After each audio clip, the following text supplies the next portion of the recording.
हम पढ़ने वाले हैं इतिहास का एक बहुत ही महत्वपूर्ण अध्याय, विजयनगर साम्राज्य। इस चैप्टर में हम जानेंगे इसकी पृष्ठभूमि, प्रमुख घटनाएं, महत्वपूर्ण व्यक्ति और वे सभी तथ्य जो एसएससी, रेलवे, यूपीएससी और अन्य प्रतियोगी परीक्षाओं के लिए बेहद जरूरी हैं। तो वीडियो को अंत तक जरूर देखें ताकि कोई भी जरूरी पॉइंट आपसे मिस ना हो। तो चलिए शुरू करते हैं। सबसे पहले तो इस साम्राज्य का नाम ही बहुत दिलचस्प है, विजयनगर यानी जीत का शहर। और इसकी स्थापना की कहानी किसी फिल्म की पटकथा से कम नहीं लगती। दो भाई थे, हरिहर और बुक्का।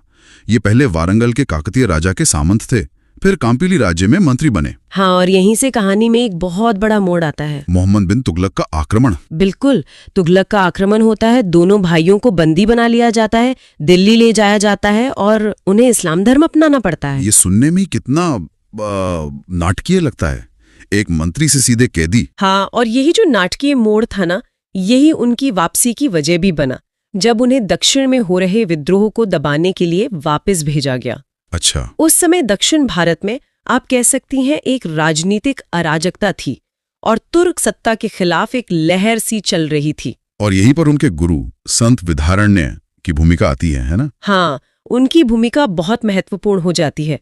उन्हीं की प्रेरणा से दोनों भाई वापस हिंदू धर्म में आए और उन्होंने तुंगभद्रा नदी के किनारे एक बहुत ही स्ट्रेटेजिक जगह पर विजयनगर की नींव रखी। और ये सिर्फ एक राज्य की स्थापना नहीं थी, ये एक तरह का सांस्कृतिक और धार्मिक पुनरुत्थान था। सही कहा, ये उसका प्रतीक भी था। और उन्होंने अपने पिता संगम के नाम पर संगम वंश की शुरुआत की। ये जानना भी जरूरी है कि इस साम्राज्य पर कुल 4 राजवंशों ने शासन किया: संगम, सालुव, तुलुव और अराबीडू। और राजधानियां भी समय के साथ बदलती रहीं, आनेगोंडी, विजयनगर, पेनुकोंडा और चंद्रगिरी। आज हम विजयनगर को हम्पी के नाम से जानते हैं। हाँ, और हम्पी आज एक वर्ल्ड हेरिटेज साइट है। तो ठीक है, वंश की शुरुआत हो गई। अब बात करते हैं संगम वंश के पहले शासक की, हरिहर प्रथम। उन्होंने अपनी पहली राजधानी आनेगोंडी को बनाया था, लेकिन बाद में विजयनगर को राजधानी बनाया। ऐसा क्यों किया गया? देखिए, ये एक बहुत सोचा समझा एक स्ट्रेटेजिक फैसला था। विजयनगर यानी हम्पी तुंगभद्रा नदी के किनारे है और भौगोलिक रूप से कहीं ज्यादा सुरक्षित था। मतलब प्राकृतिक तौर पर ही एक किले जैसा था। बिल्कुल, पहाड़ियों और नदी से घिरा हुआ। तो ये व्यापार और सेना दोनों के हिसाब से एक बेहतर जगह थी। उनके शासनकाल की एक और बड़ी घटना थी 1347 में बहमनी साम्राज्य की स्थापना। तो इसका विजयनगर पर क्या असर हुआ? ये एक बहुत बड़ा असर था। बहमनी साम्राज्य की स्थापना विजयनगर के लिए एक, कह सकते हैं, एक स्थायी चुनौती बन गई। एक परमानेंट दुश्मन पड़ोस में आ गया। हाँ, बिल्कुल। ये उत्तर में उनके विस्तार के लिए एक बहुत बड़ी बाधा थी और यहीं से दोनों साम्राज्यों के बीच सदियों तक चलने वाले संघर्ष की नींव पड़ी। ये संघर्ष विजयनगर के पूरे इतिहास को प्रभावित करता रहा। तो हरिहर प्रथम के बाद उनके भाई बुक्का प्रथम शासक बने और उन्होंने एक उपाधि ली जो बड़ी दिलचस्प है, वेद मार्ग प्रतिष्ठापक। इसका असल में मतलब क्या है? हाँ, वेद मार्ग प्रतिष्ठापक का मतलब है वैदिक मार्ग की पुनः स्थापना करने वाला। और ये सिर्फ एक, कह लीजिए, एक टाइटल नहीं था। ये उपाधि उनके धार्मिक और सांस्कृतिक मिशन को दिखाती है। जैसा हमने शुरू में बात की थी, वो सिर्फ एक राजनीतिक सत्ता नहीं बनाना चाहते थे, वो हिंदू धर्म और परंपराओं को भी फिर से स्थापित करना चाहते थे। अच्छा, तो ये उनकी फाउंडिंग आइडियोलॉजी का ही एक हिस्सा था। बिल्कुल। बुक्का प्रथम ने दक्षिण में मदुरै को भी जीतकर साम्राज्य में मिला लिया था। और इस अभियान के बारे में एक बहुत ही रोचक तथ्य भी है। हाँ, ये बहुत महत्वपूर्ण है। इस अभियान का नेतृत्व उनके बेटे कंपन ने किया था और इस जीत का पूरा वर्णन कंपन की पत्नी गंगा देवी ने अपने ग्रंथ मदुरै विजयम में किया है। एक मिनट, मतलब रानी ने अपने पति की सैन्य विजय पर एक महाकाव्य लिखा? जी हाँ, और ये उस दौर के लिए एक असाधारण बात है। ये तो वाकई असाधारण है। ये हमें उस समय के समाज और साहित्य और खासकर शाही परिवार में महिलाओं की स्थिति के बारे में भी बहुत कुछ बताता है। अब बात करते हैं बहमनी साम्राज्य से सीधा टकराव की।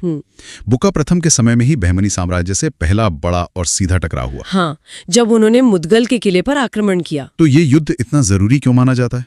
सिर्फ इसलिए कि ये पहला बड़ा टकराव था? वो तो एक वजह है ही, लेकिन एक और खास वजह है जो उसे ऐतिहासिक बनाती है। वो क्या? इसी युद्ध में जो बुक्का प्रथम और बहमनी सुल्तान मोहम्मद शाह प्रथम के बीच हुआ, दक्षिण भारत में पहली बार तोपों का इस्तेमाल किया गया। पहली बार? मतलब बारूद का इस्तेमाल? हाँ, पहली बार। ये युद्ध की तकनीक में एक बहुत बड़ा एक रेवोल्यूशनरी बदलाव था। तो मतलब इसने आने वाले समय में युद्धों का तरीका ही बदल दिया होगा। पूरे तरह से बदल दिया। ये भी दिखाता है कि ये दोनों साम्राज्य न केवल राजनीतिक रूप से बल्कि सैन्य तकनीक के मामले में भी कितने एडवांस्ड और प्रतिस्पर्धी थे। ये तो वाकई बहुत बड़ी बात है। और एक और दिलचस्प बात है जो अक्सर लोग भूल जाते हैं। माना जाता है कि हरिहर और बुक्का में अपने शासन के शुरुआती सालों में संयुक्त रूप से शासन किया। मतलब को रूलर्स की तरह? हाँ, एक तरह से। 1377 में बुक्का प्रथम के बाद उनके बेटे हरिहर द्वितीय ने कमान संभाली। और उन्होंने आते ही एक ऐसा काम किया जिसने सबको एक साफ संदेश दे दिया। वो विजयनगर के पहले शासक थे जिन्होंने महाराजाधिराज यानी राजाओं के राजा की उपाधि धारण की। महाराजाधिराज ये सिर्फ एक टाइटल नहीं था, ये एक ऐलान था कि विजयनगर अब आसपास की छोटी मोटी रियासत नहीं बल्कि दक्षिण भारत की एक महाशक्ति बनने की राह पर है। राजाओं के राजा, ये वाकई एक बहुत बड़ा दावा है। और उनके प्रशासन में भी काफी काबिल लोग थे। मैंने पढ़ा है कि ऋग्वेद पर सबसे मशहूर टीका लिखने वाले सायण। हाँ, सायण उनके प्रधानमंत्री थे, है ना? ये तो मतलब ज्ञान और सत्ता का एक अनोखा संगम लगता है। बिल्कुल। ये दिखाता है कि विजयनगर की नींव सिर्फ कह सकते हैं तलवार पर नहीं बल्कि बुद्धि और ज्ञान पर भी रखी जा रही थी। लेकिन असली चुनौतियां और बड़े बदलाव उनके पोते देवराय प्रथम के समय में आए। अच्छा। उनके दौर में विजयनगर ने दुनिया के लिए अपने दरवाजे खोल दिए। आप 1420 में इटली के यात्री निकोलो कॉन्टी के आने की बात कर रही हैं? जी। ये सोचकर ये अजीब लगता है कि उस जमाने में यूरोप से कोई इतनी दूर भारत के साम्राज्य को देखने आया था। यही तो बात है। इससे पता चलता है कि विजयनगर की शोहरत दूर दूर तक पहुंच चुकी थी। लेकिन देवराय प्रथम सिर्फ विदेशी मेहमानों की मेजबानी नहीं कर रहे थे, वो अपनी सेना में एक ऐसा क्रांतिकारी बदलाव ला रहे थे जिसके बारे में क्या था वो? उस वक्त कोई सोच भी नहीं सकता था। उन्होंने पहली बार अपनी सेना में तुर्की मुसलमानों को भर्ती किया। जरा सोचिए, एक हिंदू साम्राज्य जो दक्कन की मुस्लिम सल्तनतों से लगातार लड़ रहा है, वो उन्हीं की तरह के माहिर तीरंदाजों को अपनी सेना में शामिल कर रहा है। ये तो बहुत बड़ा और साहसी कदम था उस वक्त के हिसाब से। बिल्कुल। ये दिखाता है कि देवराय प्रथम सिर्फ परंपरा से नहीं बल्कि जरूरत के हिसाब से फैसले ले रहे थे। उन्हें समझ आ गया था कि अगर बहमनी सल्तनत की बेहतरीन घुड़सवार सेना का मुकाबला करना है तो उन्हीं के जैसे माहिर सैनिक लाने होंगे, चाहे वो किसी भी धर्म के हों। हाँ, मतलब काबिलियत को धर्म से ऊपर रखा। सैन्य ताकत के अलावा उन्होंने कृषि के लिए भी तो बड़े काम किए थे ना, जैसे तुंगभद्रा नदी पर बांध बनवाना। हाँ, क्योंकि वो जानते थे कि एक मजबूत सेना का पेट भरने के लिए एक मजबूत कृषि व्यवस्था भी चाहिए। लेकिन इन सब कोशिशों के बावजूद उन्हें अपने सबसे बड़े दुश्मन बहमनी सुल्तान फिरोज शाह बहमन से एक बड़ी लड़ाई लड़नी पड़ी। और वजह थी वो कृष्णा और तुंगभद्रा नदियों के बीच का बेहद उपजाऊ इलाका रायचूर दोआब। हाँ, रायचूर दोआब। और इस लड़ाई में देवराय प्रथम हार गए, जिसके बाद जो हुआ वो तो और भी हैरान करने वाला है। उन्होंने शांति के लिए अपनी ही बेटी की शादी दुश्मन सुल्तान से कर दी। एक राजा के लिए ये तो बहुत बड़ी हार मानी जाएगी। क्या इससे उनकी छवि कमजोर नहीं हुई? बिल्कुल। ये एक बहुत बड़ा राजनीतिक समझौता था।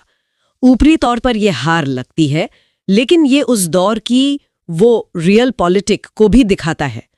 उनके लिए साम्राज्य को बचाना व्यक्तिगत सम्मान से ज्यादा जरूरी था। हालांकि इस घटना ने बहमनी सुल्तानों को ये संदेश भी दे दिया कि विजयनगर को हराया जा सकता है, और ये दुश्मनी आगे भी चलती रही। तो देवराय प्रथम ने किसी तरह शांति तो कायम कर ली, लेकिन विजयनगर की असली ताकत और शान दुनिया ने उनके पोते देवराय द्वितीय के समय में देखी। हाँ, उन्हें संगम वंश का सबसे महान शासक माना जाता है। बिल्कुल सही कहा। उनके समय में साम्राज्य अपने शिखर पर था।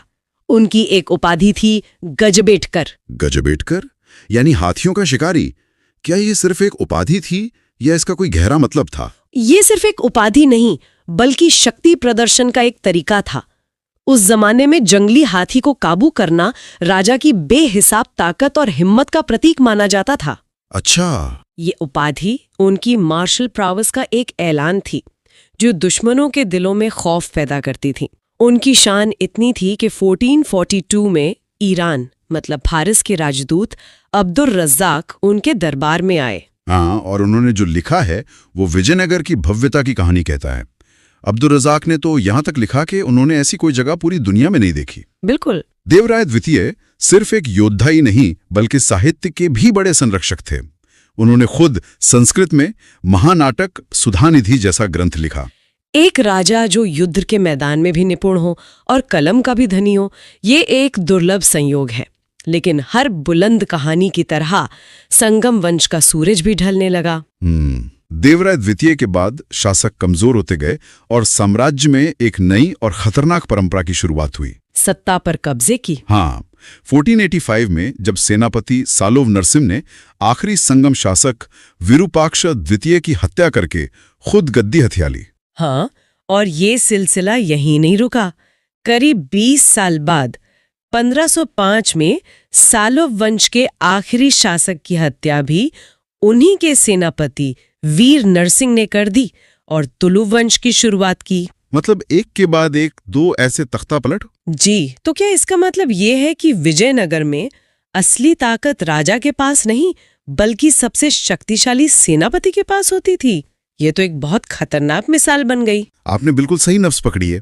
इसने एक तरह की राजनीतिक संस्कृति बना दी जहां सैन्य शक्ति ही सत्ता का आखिरी रास्ता थी। तो इससे तो साम्राज्य में एक अंदरूनी अस्थिरता पैदा हो गई होगी। हाँ, और उसका असर हमें बाद में देखने को मिलता है। लेकिन इसी अस्थिरता और धोखे से विजयनगर को उसका सबसे महान सितारा मिला, वीर नरसिंह के सौतेले भाई कृष्णदेव राय। बिल्कुल, कृष्णदेव राय। कृष्णदेव राय, ये नाम तो विजयनगर का पर्याय बन चुका है। 1509 से 1529 तक का उनका शासनकाल स्वर्ण युग कहलाता है। ऐसा क्या खास था उनके दौर में? हर लिहाज से वो स्वर्ण युग था। कृष्णदेव राय एक असाधारण सेनापति थे जिन्होंने बीदर से लेकर उड़ीसा तक अपने दुश्मनों को हराया।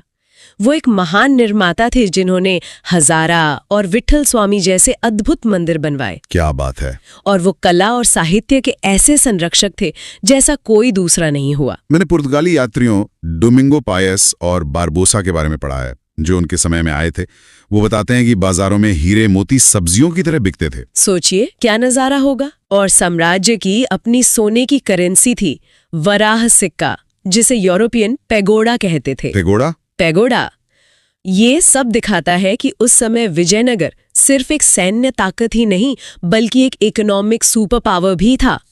लेकिन कृष्णदेव राय की सबसे बड़ी विरासत शायद साहित्य में है। आप उनके दरबार के अष्टदिग्गज की बात कर रही हैं। हाँ, तेलुगु साहित्य के 8 महानतम कवि, इसीलिए उनके काल को तेलुगु साहित्य का स्वर्ण युग कहा जाता है। बिल्कुल। और कृष्णदेव राय सिर्फ इन कवियों को संरक्षण ही नहीं देते थे, वो खुद भी एक महान लेखक थे।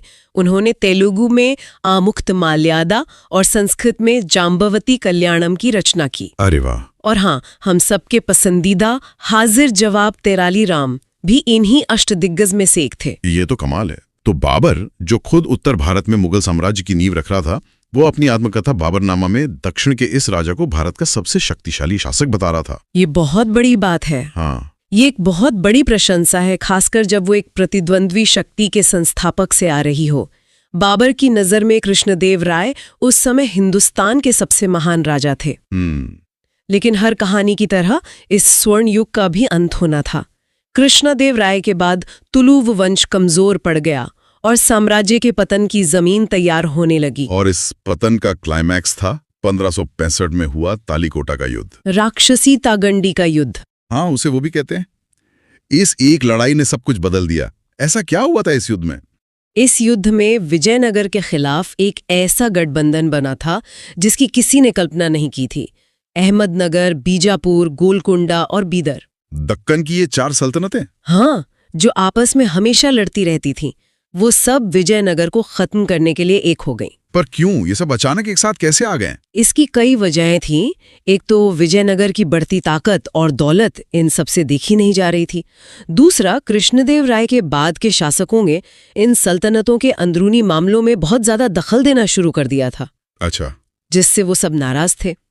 इस लड़ाई में विजयनगर की ऐसी विनाशकारी हार हुई जैसी इतिहास में कम ही देखी गई है। कहते हैं कि जीत के बाद उन सल्तनतों की फौजों ने राजधानी विजयनगर यानी हम्पी को कई महीनों तक लूटा और उसे पूरी तरह तबाह कर दिया। बिल्कुल। जो शहर दुनिया के सबसे खूबसूरत शहरों में गिना जाता था, उसे खंडर बना दिया गया। वो सिर्फ एक शहर की तबाही नहीं थी, वो एक पूरी सभ्यता पर हमला था।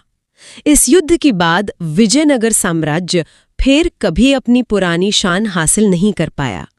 हालांकि तिरुमल नाम के एक शख्स ने अराविडु वंश की स्थापना करके साम्राज्य को किसी तरह जिंदा रखा, लेकिन वो बस एक परछाई मात्र था। आखिरकार श्रीरंग तृतीय के साथ इस महान साम्राज्य का हमेशा के लिए अंत हो गया। एक साम्राज्य जो इतना मजबूत, इतना अमीर और इतना सांस्कृतिक रूप से उन्नत था, वो ऐसे कैसे बिखर गया? इसकी प्रशासनिक व्यवस्था में जरूर कोई खास बात होगी जिसने इसे इतने सालों तक टिकाए रखा। मैंने नायक व्यवस्था के बारे में सुना है। हाँ, नायक व्यवस्था विजयनगर के प्रशासन और सेना की रीढ़ थी। इस व्यवस्था को आप एक तरह की, क्या कहते हैं, मिलिट्री फ्यूडलिज्म समझ सकती हैं। Military feudalism. राजा अपने सबसे भरोसेमंद सेनापतियों यानी नायकों को कहता था, ये जमीन का बड़ा टुकड़ा, जिसे आमरम कहते थे, ये तुम्हारा। यहाँ से टैक्स तुम इकट्ठा करो, अपनी सेना का खर्च निकालो और जब मुझे जरूरत पड़े तो अपनी पूरी फौज के साथ हाजिर हो जाओ। इससे तो राजा की एक बड़ी सेना रखने की टेंशन खत्म हो जाती होगी। बिल्कुल, लेकिन इसका एक खतरा भी था जिसका जिक्र हमने पहले किया था। हाँ, कि ये नायक वक्त के साथ बहुत ज्यादा शक्तिशाली न हो जाएं और खुद राजा के लिए चुनौती न बन जाए। और आखिर में हुआ भी यही। जब केंद्रीय सत्ता कमजोर हुई तो कई नायक स्वतंत्र हो गए। और गांवों के स्तर पर अयंगर व्यवस्था थी, जिसमें 12 अधिकारी मिलकर पूरे गांव का प्रशासन चलाते थे। ये तो काफी ऑर्गेनाइज्ड लगता है। बहुत ज्यादा। विजयनगर की असली ताकत उसकी सुसंगठित प्रशासनिक व्यवस्था ही थी, जिसने शहर से लेकर गांव तक सबको एक सूत्र में पिरो रखा था। समाज में भी कई दिलचस्प बातें थीं। विदेशी यात्री बताते हैं कि यहाँ पर्दा प्रथा नहीं थी, लेकिन सती प्रथा और दास प्रथा जैसी बुराइयां भी मौजूद थीं। ये उस युग के समाज की एक मिलीजुली जटिल तस्वीर पेश करता है। तो आज की हमारी ये गहरी पड़ताल हमें दिखाती है कि विजयनगर सिर्फ राजाओं और लड़ाइयों की कहानी नहीं, बल्कि कला, साहित्य और प्रशासन का एक ऐसा संगम था जिसकी मिसाल मिलना मुश्किल है। और ये सोचने पर भी मजबूर करती है कि जो साम्राज्य अपनी बुलंदी पर इतना शानदार था, वो इतनी जल्दी कैसे बिखर गया।